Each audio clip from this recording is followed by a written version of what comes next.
General Overseer of God's Crown Chapel, Randolph Oduro JB, popularly known as Eagle Prophet, has come out to say something.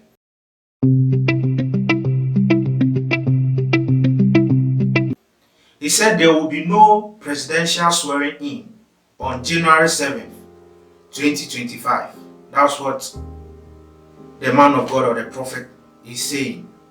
What he said that he did not see Ghana holding a swearing in on that date. That's the 7th January 2025.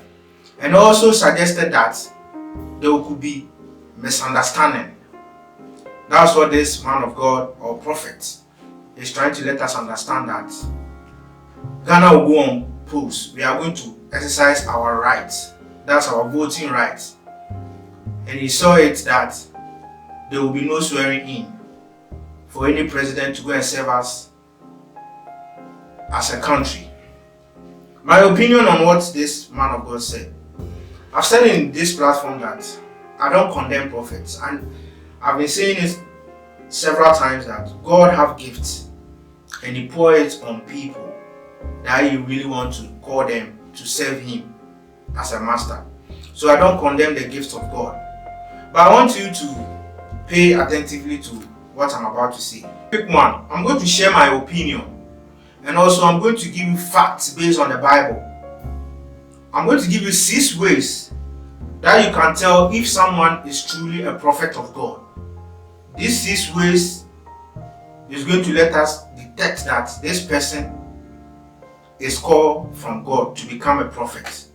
The first one is the person's words have to match up with the Bible, the Holy Bible. Because if the person says God has called him, that person's words have to match with the Bible. And you can find this thing that I'm saying in the Bible. The quotation is 1 John chapter 4, verse 1 to 3. If you read it, you are going to know that any person who is a prophet of God, words have to match with the Bible. The second one is the pronouncement of the person about the future have to come in. If the person proclaim or say something about the future and the thing does not come to pass, that person have to be watch very carefully. You can also find it in Deuteronomy chapter 18, verse 20 to 21. The third one is, has God revealed Himself to that person as a prophet? That one, you find it in 2 Peter chapter 1, verse 20 to 21. Be jotting it down and pay attentively to what I'm about to say and what I'm saying. I'm giving 6 ways to tell if someone is a true prophet of God. The fourth one is, does the message inspire godly change?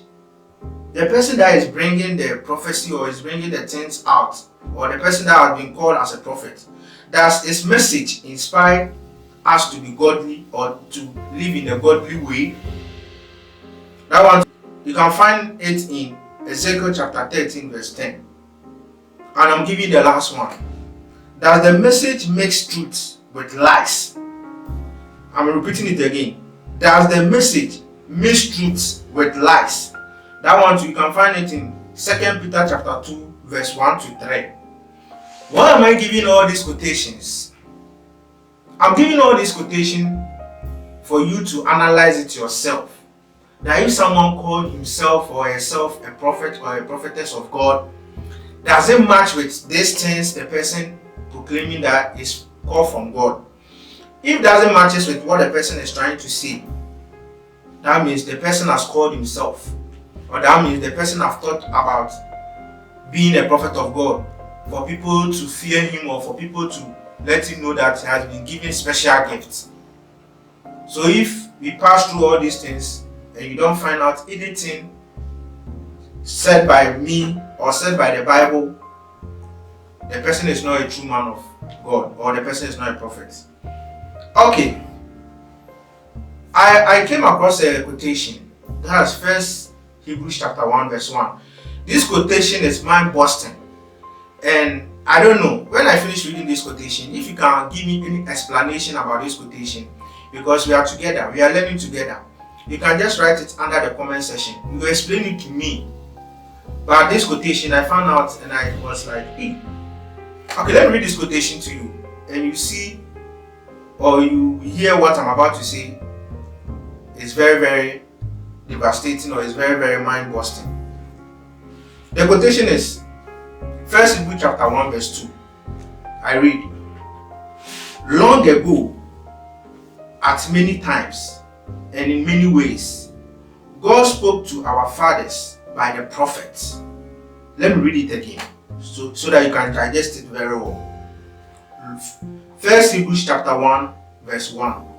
Long ago, at many times and in many ways, God spoke to our fathers by the prophets. Verse 2. But in these last days, he has spoken to us by his Son, whom he appointed the heir of all things, through whom also he created the world. So that means, if the Bible is trying to let me understand, there is no prophets. I don't understand. Because it said long ago, I'm reading it again. At many times and in many ways, God spoke to our fathers by the prophets. So that time God was there, Jesus Christ not being on earth. God was trying to talk to us through our forefathers. That our forefathers as prophets. That's the Jeremiah, that's the Moses. You know, our forefathers, our ancestors who were prophets. God spoke to them. But the Bible is also saying that by in these last days, he has spoken through us by his Son. And we all know that Jesus Christ, the Son of God, is Jesus Christ. So that means God has spoken through his Son. So what is this quotation trying to let us understand? That means anything God wants to tell us now in these last days, he has said it through his Son, Jesus Christ. He's not saying it through any person again. I don't know what to say again. I'm speechless. And I know you watching me also. I don't know what you are thinking now. I just found it in the Bible. Here's the Bible. Here's the Bible. I just found it in right now. Whilst I was gathering my fact, I found out this quotation. You can also bring up your opinions. And also we are waiting if what this man of God has said have to come to pass. But swearing in not coming on in this country, I see it very, very unacceptable, or something that I don't want it to happen. Because that means there is going to be fights, misunderstanding. Ghana is a very peaceful country. And you also watching me, pray that those things will never happen. If time reach that you are going to vote, please go and vote quietly and go back to your homes. Sit down and stay glued to your TV and listen to the results. Don't go and fight at any polling station. God richly bless you. See you in another video.